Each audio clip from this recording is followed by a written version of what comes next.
O meu primeiro contato com a região de Parelheiros foi quando eu entrei na prefeitura. Entrei na prefeitura e eu fui trabalhar na Capela do Socorro.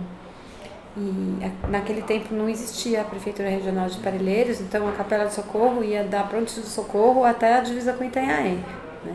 E eu sou agrônoma, eu trabalhava com manejo de vegetação, corte e poda de árvores. Então, às vezes vinham pedidos para cortar uma árvore e aí eu tinha que ir lá vistoriar. E foi assim que eu fui, me lembro até hoje, na barragem, né? Na barragem para vistoriar.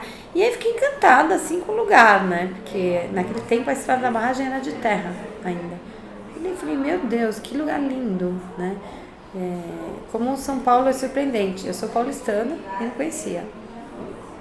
E aí foi criado um sistema de fiscalização integrada, chamado SOS Mananciais.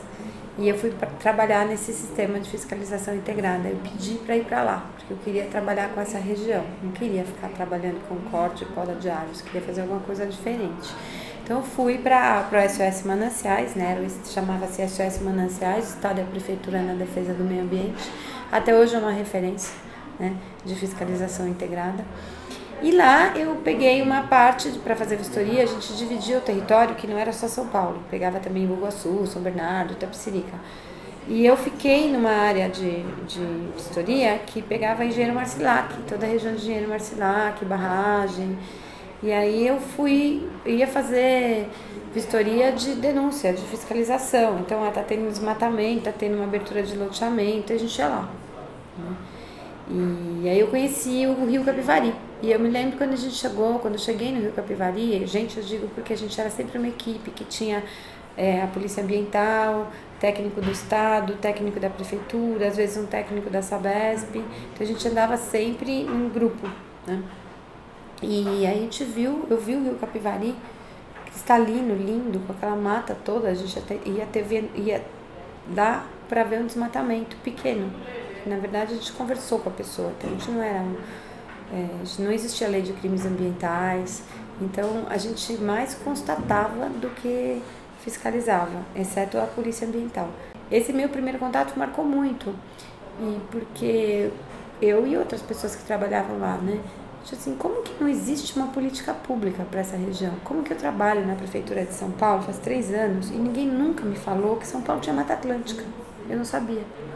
Não sabia que existiam esses rios, eu não sabia, nem sabia que a água de São Paulo vinha da Guarapiranga, isso eu sabia, né? Mas não tinha contato com isso. A gente pensava que São Paulo só tinha Mata Atlântica na Cantareira, né? E então fomos buscar uma estratégia para fazer uma política pública. E daí que nasceu as APAs, as áreas de proteção ambiental.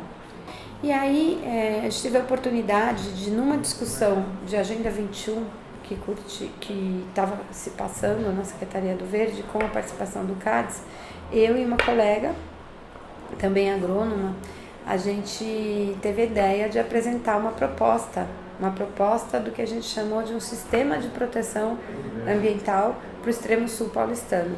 Então a gente pegou um mapa mesmo, carta da Emplasa, não tinha imagem de satélite, nada disso, e a gente foi de carro lá, com o meu carro, tirou fotos e fez um painel.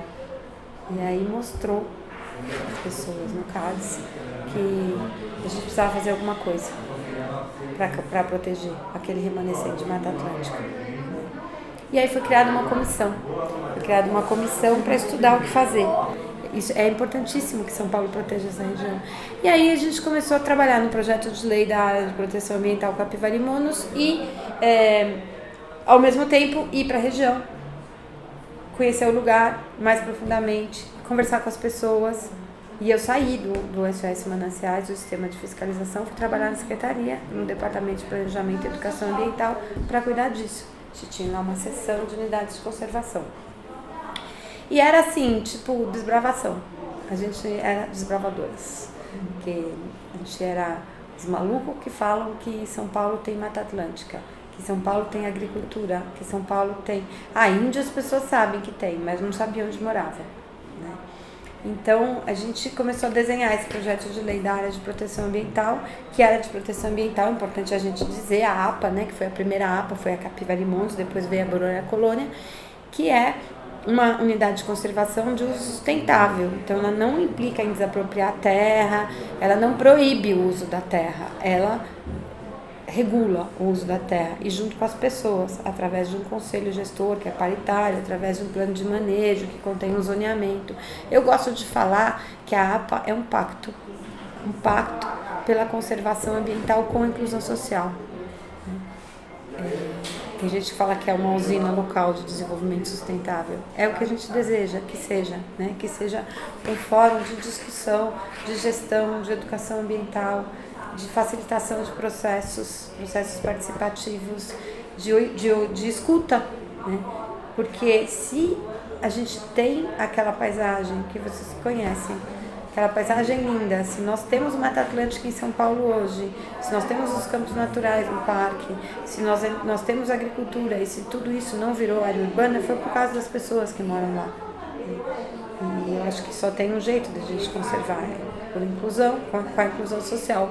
E vendo quais são as possibilidades de produção, quais são as possibilidades de se gerar renda para as pessoas que vivem ali. Hoje a gente fala ecoturismo, agricultura, também a questão cultural, né, sociobiodiversidade.